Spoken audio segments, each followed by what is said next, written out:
Really quickly, I want to talk about user interface.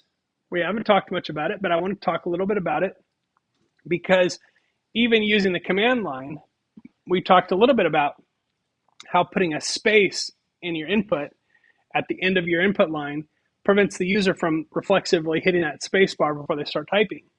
There's a lot of other things you can do to make your programs more usable. For example, I know it's not flashy graphics, but I can use characters to create things like frames or to highlight text or do things like this.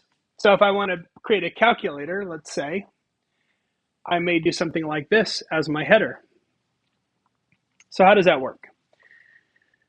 Python sees everything like this. So when I have it print hello world, it prints one character per square.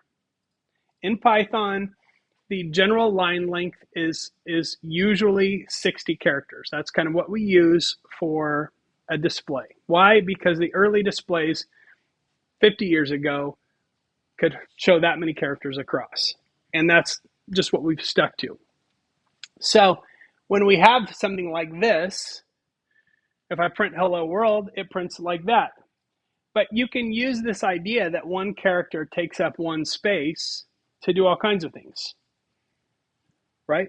We could create drawings. And I'm sure you've seen stuff like this online. You can create almost anything out of characters. It's called ASCII art, ASCII art.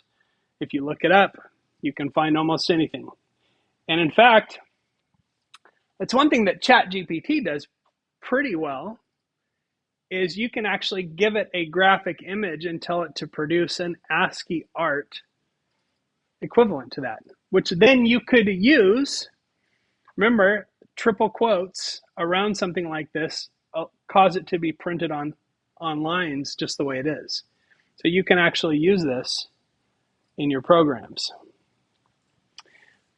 When I'm creating something like that grid before, I can print something like this, which is a line of number signs, and then there's a line where it has two, and then spaces all the way across, and then two more. As long as I'm keeping track of the math and making sure everything's equal, it's pretty easy to do. But there's some tricks that make it even easier. For example, I did tell you that you can't do math on strings other than adding them together, but I kind of lied a little bit. I just tell you what you're ready for at any given time. You can multiply strings. And what this will do, if I do the number sign times 80, is it will print a line of 80 number signs. If that string is more than one character, it will do that string 80 times. So I can print something like this if I want to. So I print 9 number signs, and then I print Bill's calculator. And this is a new one, a string method called center. And what that does is it says, I'm going to create 60 spaces. I'm going to reserve those. And whatever that string is, I'm going to put right in the middle of those 60 spaces. So you don't have to calculate like how many characters is this, and then I subtract that from 60, divide that answer by 2, and then put that number of spaces on each side. No. You just say, I'm going to take up 60 spaces. I'm going to put this in the middle of it, and the rest is just going to be empty space. I can also designate a character there.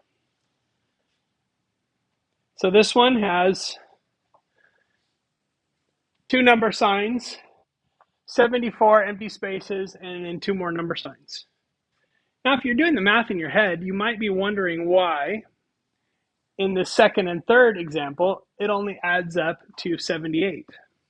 The reason for that is because I have each of these print objects separated by a comma, and anytime you see a comma in there like that, it's going to insert a space. So that would come out to 80.